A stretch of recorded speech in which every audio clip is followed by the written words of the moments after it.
ನಮಸ್ಕಾರ ಸ್ನೇಹಿತರೆ, ಗುರುಕುಲ ಅಕಾಡೆಮಿಗೆ ಸ್ವಾಗತ. ಈ ಒಂದು ವಿಡಿಯೋದಲ್ಲಿ ಜನವರಿ 5, 2026ರಿಂದ 10 ಜನವರಿ 2026ರವರೆಗಿನ ಪ್ರಚಲಿತ ಘಟನೆಗಳನ್ನು ತಿಳಿದುಕೊಳ್ಳೋಣ ಸ್ನೇಹಿತರೆ. ಮೊದಲನೇದಾಗಿ ನಾವು ನೋಡ್ತಾ ಬಂದರೆ, ಜನವರಿ 2026ರಲ್ಲಿ ಭಾರತ ನೇತೃತ್ವದ ಯಾವ ಅಂತಾರಾಷ್ಟ್ರೀಯ ಸಂಸ್ಥೆಯಿಂದ ಅಮೆರಿಕ ಹಿಂದೆ ಸರಿಯುವುದಾಗಿ ಘೋಷಿಸಿತು? ಇಲ್ಲಿ ನೋಡಿ, option A BRICS, option B ಅಂತಾರಾಷ್ಟ್ರೀಯ ಸೌರ ಒಕ್ಕೂಟ, ಜಾಗತಿಕ ಜೈವಿಕ ಇಂಧನ ಒಕ್ಕೂಟ, ವಿಪತ್ತು ಸ್ಥಿತಿಸ್ಥಾಪಕತ್ವ ಮೂಲಸೌಕರ್ಯಕ್ಕಾಗಿ ಒಕ್ಕೂಟ CDRI.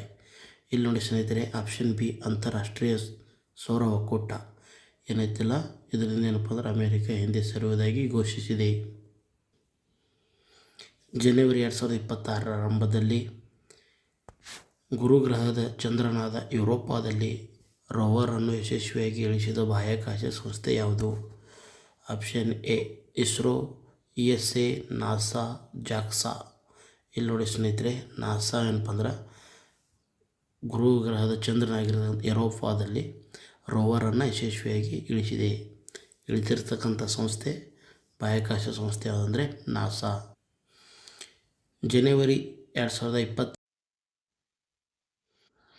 2026ರಲ್ಲಿ ನಿಧನರಾದ ಮಾಧವ್ ಗಾಡ್ಗೀಳ್ ಯಾವ ಕ್ಷೇತ್ರದಲ್ಲಿ ಪ್ರಸಿದ್ಧ ಭಾರತೀಯ ವ್ಯಕ್ತಿಯಾಗಿದ್ದರು? ಬಾಹ್ಯಾಕಾಶ ವಿಜ್ಞಾನ, ಪರಿಸರ ವಿಜ್ಞಾನ ಮತ್ತು ಪರಿಸರ, ಶಾಸ್ತ್ರೀಯ ಸಂಗೀತ, ಪರಮಾಣು ಭೌತಶಾಸ್ತ್ರ. ಇಲ್ಲಿ ನೋಡಿ, ಮಾಧವ್ ಗಾಡ್ಗೀಳ್ ಅವರು ಪರಿಸರ ವಿಜ್ಞಾನದಲ್ಲಿ ಏನಪ್ಪ ಅಂದ್ರೆ ಪ್ರಸಿದ್ಧ ವ್ಯಕ್ತಿಯಾಗಿದ್ದರು. ಇವರು ಏನಪ್ಪ ಅಂದ್ರೆ ಇತ್ತೀಚೆಗೆ ನಿಧನರಾಗಿದ್ದಾರೆ. ಜನವರಿ 6, 2026ರಂದು ಅಖಿಲ ಭಾರತ ಹುಲಿ ಅಂದಾಜು 2026 AIT26ನ ಮೊದಲ ಹಂತವು ಯಾವ ವನ್ಯಜೀವಿ ಅಭಯಾರಣ್ಯದಲ್ಲಿ ಪ್ರಾರಂಭವಾಯಿತು?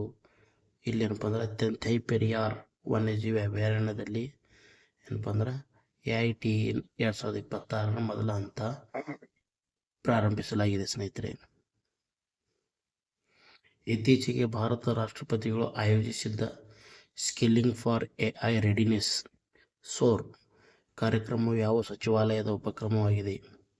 ಎಲೆಕ್ಟ್ರಾನಿಕ್ಸ್ ಮತ್ತು IT ಸಚಿವಾಲಯ, ಶಿಕ್ಷಣ ಸಚಿವಾಲಯ, ಕೌಶಲ್ಯ ಅಭಿವೃದ್ಧಿ ಮತ್ತು ಉದ್ಯಮಶೀಲತೆ ಸಚಿವಾಲಯ, ವಿಜ್ಞಾನ ಮತ್ತು ತಂತ್ರಜ್ಞಾನ ಸಚಿವಾಲಯ. ಇದು ಏನಪ್ಪ ಅಂದ್ರೆ ಕೌಶಲ್ಯ ಅಭಿವೃದ್ಧಿ ಮತ್ತು ಉದ್ಯಮಶೀಲತೆ ಸಚಿವಾಲಯದ ಉಪಕ್ರಮವಾಗಿದೆ.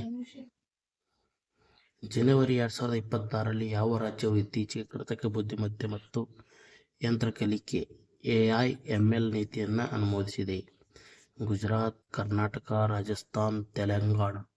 ಆಪ್ಷನ್ ಸಿ ಏನಪ್ಪ ಅಂದ್ರೆ ರಾಜಸ್ಥಾನ್ ರಾಜ್ಯವು AI/ML ನೀತಿಯನ್ನು ಇತ್ತೀಚೆಗೆ ಅನುಮೋದಿಸಿದೆ. AI ಅಂದರೆ ಆರ್ಟಿಫಿಷಿಯಲ್ ಇಂಟೆಲಿಜೆನ್ಸಿ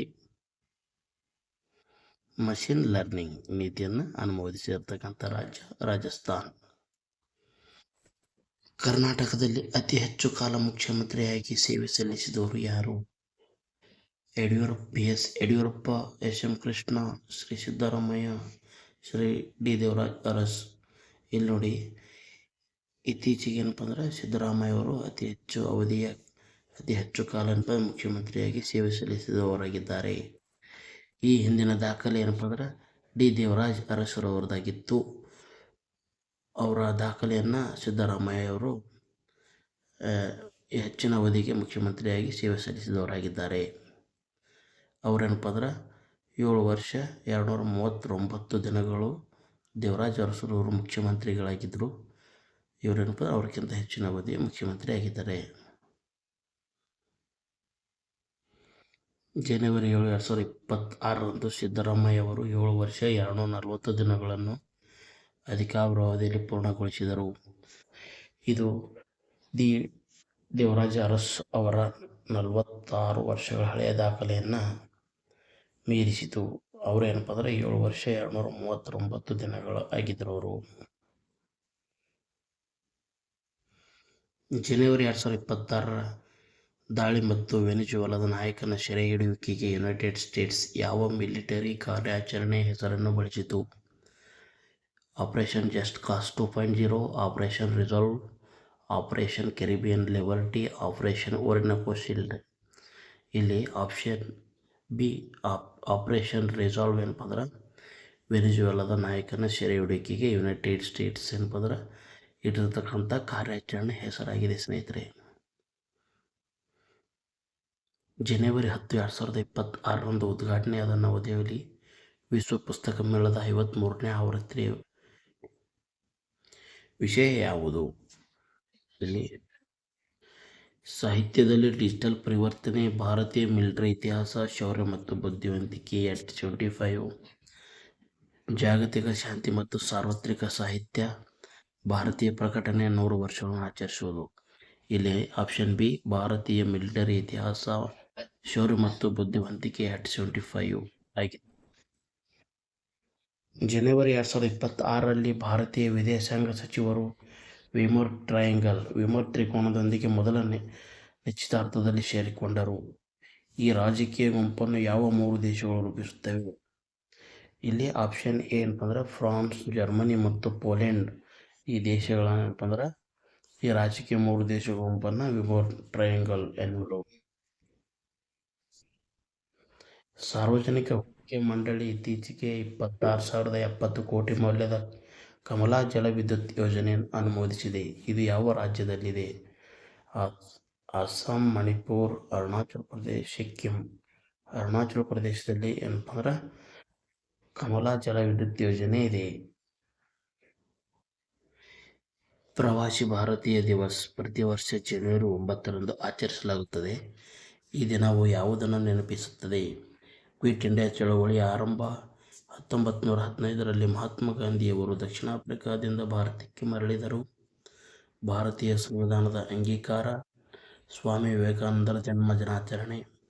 ಇಲ್ಲಿ 1915ರಲ್ಲಿ ಮಹಾತ್ಮ ಗಾಂಧಿಯವರು ದಕ್ಷಿಣ ಆಫ್ರಿಕಾದಿಂದ ಭಾರತಕ್ಕೆ ಮರಳಿದರು. Option B.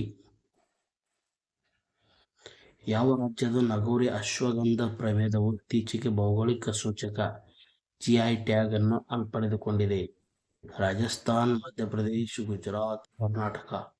ರಾಜಸ್ಥಾನ್ ರಾಜ್ಯದ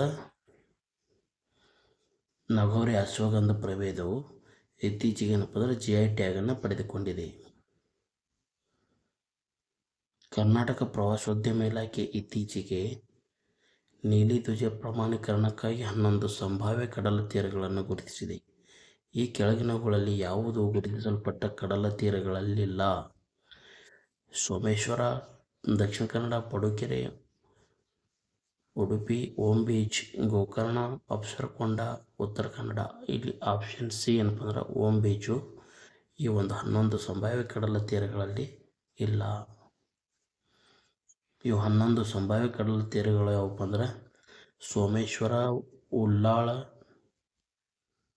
ಸೋಮೇಶ್ವರ, ಉಳ್ಳಾಳ, ಸಶಿತ್ಲು, ಆಸರೆ, ಕೋಡಿಕನ್ಯಾನ, ಪಡುಕೆರೆ, ಕೋಡಿಕುಂದಾಪುರ, ಶಿರೂರು, ಬೈಲೂರು, ಅಪ್ಸರಕೊಂಡ ಮತ್ತು ರವೀಂದ್ರನಾಥ್ ಟ್ಯಾಗೋರ್ ಬೀಚ್.